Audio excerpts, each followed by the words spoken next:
নমস্কার, welcome back to our new video. আশা করছি তোমরা সবাই খুব ভালো আছো, সুস্থ আছো, সাবধানে আছো। আমরাও খুব ভালো আছি। আর চলো তোমাদেরকে সাথে নিয়ে শুরু করি একটা নতুন রেসিপির এক্সপেরিমেন্ট। আমি নিজেও জানি না রেসিপিটা কেমন হবে, আজকে জাস্ট আমি এক্সপেরিমেন্ট করব। তো সানডে চিকেন না হলে একদমই ভালো লাগে না, সেই জন্য দেখো ওখানে আমি চিকেন জল ঝরাতে রেখে দিয়েছি। আর ওখানে নিয়েছি দুটো গোটা রসুন, এখানে বেশ কিছু পেঁয়াজ আমি কুচি করে নিয়েছি, তার মধ্যে কিছুটা পেঁয়াজ ভাজতে দিয়েছি আর কিছুটা পেঁয়াজ কাঁচা রেখেছি। এখানে আদা বাটা, টক দই, আর এটা হচ্ছে একটা মশলা। এটা মশলাটার মধ্যে আছে পোস্ত, সাদা তিল, কাজু আর আর কাঁচা শুকনো লঙ্কা একটা দিয়ে সব কিছু খুব ভালো করে বেটে নিয়েছি। আর এখানে আলুটা আমি আগে থেকে ভেজে রেখেছি। তো রান্নাটা করব হচ্ছে একদম মানে সমস্ত কিছু ম্যারিনেট করে হাঁড়ির মধ্যে। আর এটা হচ্ছে মিঠা আতরও একটু দেবো আর কি, 2-3 ফোঁটা মতো। তো চলো তাহলে রেসিপিটা স্টার্ট করা যাক। এখানে পেঁয়াজটা আমি বেশ ভালো করে লাল লাল করে ভেজে ফেলেছি।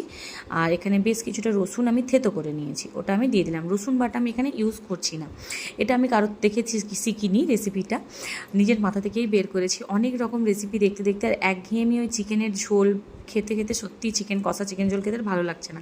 তাই ভাবলাম আজকে একটু অন্যরকম কিছু ট্রাই করি। তো এখানে আমি মোটামুটি পেঁয়াজ আর রসুনটা ভেজে ফেলেছি। আর এখানে চিকেনের মধ্যে কাঁচা পেঁয়াজ, টক দই, আদা বাটা আর ওই যে মশলাটা বেটে রেখেছিলাম, কাজু, পোস্ত, সাদা তিল আর শুকনো লঙ্কা, ওটাও বেটে নিয়েছি। আর এখানে পেঁয়াজ আর রসুন ভাজাটা ঠান্ডা হয়ে যাওয়ার পর তারপর ওটাও দিয়ে দেবো। ও হ্যাঁ, এর সাথে আমি দিয়েছি হলুদ গুঁড়ি, লঙ্কার গুঁড়ি আর চিকেন মশলা বেশ কিছুটা। এখানে আমি কিন্তু কোনো জিরে ধনে কিচ্ছু ইউজ করিনি। তো এরপর আমি দেবো হচ্ছে এর মধ্যে ওই ভাজা মানে পেঁয়াজ রসুন ভাজা যে তেলটা, ওটা দেবো। আর আলাদা করে কোনো তেল আমি এক্সট্রা এখানে অ্যাড করব না। রসুনটাও দিয়ে দেবো, আলুটাও দেবো, দিয়ে সব কিছু খুব ভালো করে ম্যারিনেট করে এখন আমি এটা 1-1.5 ঘন্টা মতো রেখে দেবো। যদি এটা 2-2.5-3 ঘন্টা কারোর হাতে সময় থাকে রেখে দিতে পারলে আরও ভালো হয়, কিন্তু আমার কাছে অতটাও সময় নেই। আমি ওই 1-1.5 ঘন্টা মতোই ম্যারিনেট করে এটা এখন রাখবো। তো এটা যাক, ম্যারিনেট হয়ে গেছে, এটা এখন ম্যারিনেট অবস্থায় থাক কিছুক্ষণের জন্য। তারপর এসে এটাকে আমি, এখন দেখো গ্যাসের ফ্লেম কিন্তু আমি জ্বালাইনি, তারপর এটাকে আমি বসাবো। তো আমি এই রেসিপিটা বানাতে গিয়ে এটা হাঁড়িতে করলেই বেশি ভালো হয়, মানে পুরোটা দমে হলেই বেশি ভালো হয়, কিন্তু সম্ভব নয়। তো যাই হোক, এদিকে চলছে এখন চা, সন্ধ্যের চা।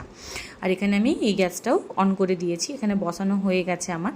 তো এই আস্তে আস্তে করে ফুটুক, যেহেতু দই মাখানো আছে সেই জন্য না একটু মানে লেগে যেতে পারে নিচটায়। আর টমেটো আর কাঁচা লঙ্কাটা এখন দেবো না, একটু পরে দেবো। লেগে যেতে পারে বলা ভুল, লেগে যাচ্ছিলো বারবার।